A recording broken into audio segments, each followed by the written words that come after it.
गणपती बाप्पा मोरया. योगेश विषयी सांगायचं म्हटलं तर योगेश सांगलीच्या करंडेवाडीमध्ये एका शेतकरी कुटुंबात जन्माला आला आणि वडिलांची शेतकरी जी काही रूढी परंपरेने शेती चालवत होता त्या शेतीला हातभार लावून स्वतः अगदी प्राऊडपणे सांगतो की मी शेतकरी आहे आणि आर्किटेक्चरचं शिक्षण घेऊन मुंबईत गेला. पण मुंबई काही त्याला रुजत नव्हती, ते शहरी जंगल त्याला जमत नव्हतं. त्याचं मन सारखं सारखं निसर्गाकडे धावत होतं आणि त्या निसर्गानेच त्याला ओढ लावली म्हणून तो मुंबईतनं आपल्या मोटरसायकलला किक मारून सह्याद्रीकडे जायचा आणि सह्याद्रीतले जवळपास 150 गड किल्ले त्याने सर केले. त्याचा प्रवास इथेच नाही संपणार.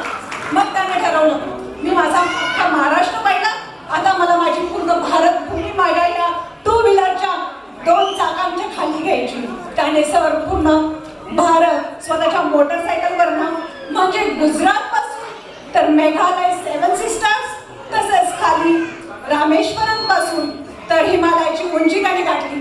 त्याने असे असे 5 हिमालयातले सर केले की त्याला त्यानंतरची ओढ लागली की मी माझं कैलाश मानसरोवर भारताच्या हिमालयाच्या ह्या बाजूने बघू शकतो तर हिमालयाच्या त्या बाजूने कसं जे आता तिबेटमध्ये आहे चायनापासून एक्सक्यूज म्हणून त्याने त्याचा पुढचा प्रवास साऊथ ईस्ट एशिया त्यानंतर चायना आणि संपूर्ण ऑल द वे वाया टर्की मिडल ईस्ट युरोपमध्ये आला आणि 2023 मध्ये त्याने लंडनमध्ये त्याची पहिली वर्ल्ड बाईक टूर कंप्लीट केली.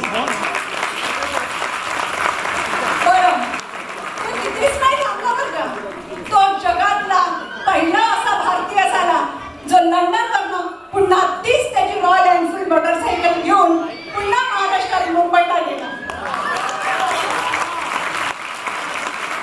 आणि त्यानंतर पुन्हा 2025 साली आता त्यामध्ये पण थोडंसं तिढा आहे बरं का, त्याने काय काय पाहिलंय. इराण इराकचं युद्ध, इस्रायल पॅलेस्टाईनचं युद्ध, युक्रेन रशियाचं युद्ध, हे सगळ्यामध्ये जे त्याला व्हिसामध्ये प्रॉब्लेम्स आले पुढे पुढे त्याला तळ ठोकावा लागला.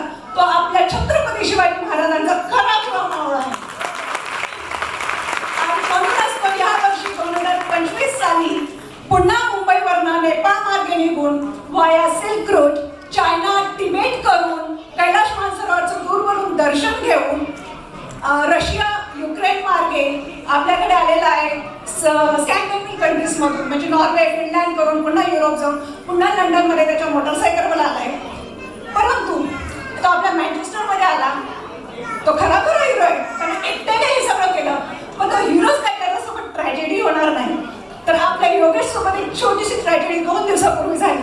ज्या मोटरसायकलने ज्याची ती प्रेयसी आहे जिला तो कवटाळून रोज येत होता ती बिचारी नॉटिंगहम मध्ये काहीतरी चोरट्यांनी पळवली. आता आपण तरीही त्याने आपल्या कार्यक्रमाला उत्स्फूर्त येऊन आणि आपल्या बाप्पाचं दर्शन घेण्यासाठी तो आलाय. मी प्रार्थना करते बाप्पाकडे की त्याला बाप्पाचे भरभरून आशीर्वाद मिळो आणि त्याचा हा प्रवास आता नवीन मोटरसायकलवरून नुसता UK पर्यंत मर्यादित न राहता आफ्रिका, US, कॅनडा आणि जपान पर्यंत जाऊन पोहोचो आणि आपलं मराठी पाऊल नेहमीच पुढे पडत राहू. धन्यवाद. स्वागत करूया योगेश आलेकरी, सांगलीचा मराठी मुलगा.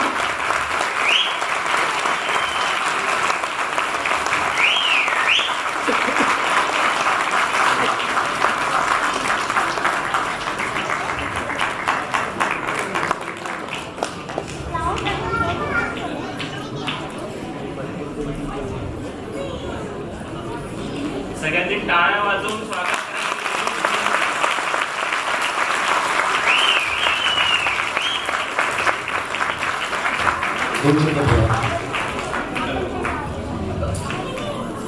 Thank you very much. Ganpati Bappa Morya.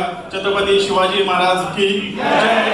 आणि बोला पुंडलिक वरदे हरी विठ्ठल श्री ज्ञानदेव तुकाराम महाराज की जय. वेळ आहे का 2 मिनिट? मला खूप छान वाटलं इथे आलो. एवढे सर्व मराठी लोक भेटले. मी 1 मेला महाराष्ट्र दिना दिवशी मुंबईतून निघालो होतो. विनयजी सहस्रबुद्धे यांनी माझ्या प्रवासाला हिरवा झेंडा दाखवला होता आणि 17 कंट्रीज प्रवास करून मी आलोय. आतापर्यंत मी 27 मला आता माझेही नंबर लक्षात नाहीये. 47 कंट्रीजमध्ये मी बाईक चालवले. व्हिएतनाम पासून लंडन पर्यंत मध्ये जो देश दिसतो त्यापैकी पाकिस्तान आणि म्यानमार हे 2 देश सोडले तर सगळ्या देशांमध्ये मी बाईक चालवलेली आहे.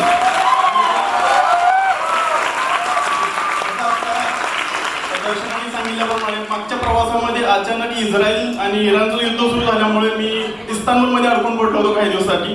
त्याही अडचणीवर मात करत मी पुन्हा भारतात पोहोचलो आणि या प्रवासामध्ये मी कझाकिस्तानमध्ये आलो आणि रशियाला प्रवेश करण्याच्या आधीच अचानक शांत झालेलं सर्व असताना युक्रेनने ड्रोन अटॅक केला रशियावरती आणि माझा व्हिसा रिजेक्ट झाला आणि मला 27 दिवस उझबेकिस्तानमध्ये अडकून पडावं लागलं. अशा बऱ्याच अडचणीवरती पार करून माझा प्रवास सुरू होता. तिथे नॉटिंगमध्ये एक एवढी मोठी अडचण आली. आय लॉस्ट एव्हरीथिंग म्हणजे हे कपडे दुसऱ्याचे ही परिस्थिती आलेली आहे माझ्यावरती आज. फक्त मी रेस्टॉरंटमध्ये ब्रेकफास्टला गेलो होतो आणि हेल्मेट, जॅकेट आणि मोबाईल खिशात होता तेच उरले फक्त. आणि पार्किंगमध्ये तुटून पडलेलं गाडीचं लॉक हे सर्व आता माझ्याकडे आहे. तर प्रवासात चालू राहील. काहीतरी असेल तुम्ही सर्व आहात महाराष्ट्रातील लोक खूप सपोर्टिव्ह आहे. मला सपोर्ट कराल. प्रवास सुरू राहील. आपल्याला छत्रपती शिवाजी महाराजांनी हे शिकवलेलं आहे कितीही अडचणी आल्या तर आपला प्रवास सुरू राहिला पाहिजे.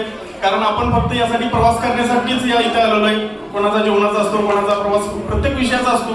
माझाही विषयाचा प्रवास सुरू आहे. मी इतिहास भूगोलाचा एक अभ्यासक आहे. सिल्क रूटचा प्रवास केला. जगभरातील इतिहासातली बरीच ठिकाणं मी पाहत इथे आलेलो आहे. मी अगदी नॉर्थ कॅपला गेलोय आणि माझं आत्ता स्वप्न होतं केपटाऊनला जायचं, पृथ्वीच्या दक्षिण टोकावर. जे आता मी उत्तर टोकावरतून आलो. मुंबईतून निघून नॉर्थ कॅप आणि नंतर लंडन आणि साऊथ कॅप असा एक मला त्रिकोण तयार करायचा आहे जगाच्या नकाशावरती. तर हे नक्कीच पूर्ण होईल. गाडी चोरी झालेली आहे सर्व, मॅकबुक, लॅपटॉप, इव्हन कार्स म्हणजे एव्हरीथिंग. म्हणजे कपडे सुद्धा दुसऱ्याचे आहेत ती पण ह्याचे एक्झाम्पल तुम्हाला देऊ शकतो. तर ठीक आहे, येऊ शकतात चॅलेंजेस वगैरे, पण मला बाप्पाचा आशीर्वाद घ्यायचा. मी महाराष्ट्रातला आहे आणि गणपती उत्सव हे आपल्यासाठी खूप महत्त्वाचा आहे. काही अडचणी आल्या तर मी काल ते पोलीस कंप्लेंट वगैरे करून सर्व मी आता इथे मॅनचेस्टर आलोय. मला इथे बाप्पाचं दर्शन घेतलं. एवढे सर्व लोक भेटले. खूप एनर्जी मिळाली, ऊर्जा मिळाली. आता ही एनर्जी घेऊन मी आता आणखी पुढचा प्रवास काही डॉक्युमेंटेशन वर्क करून पुढे करेन. पुढे काय होईल माहित नाहीये. कदाचित माझ्या प्लॅनपेक्षा देवाचा प्लॅन वेगळा असू शकतो आणि तो कदाचित चांगलाही असू शकेल. तर मी आता त्या प्लॅनवरती विश्वास ठेवून पुढचा प्रवास करतोय. Thank you very much. थँक्यू.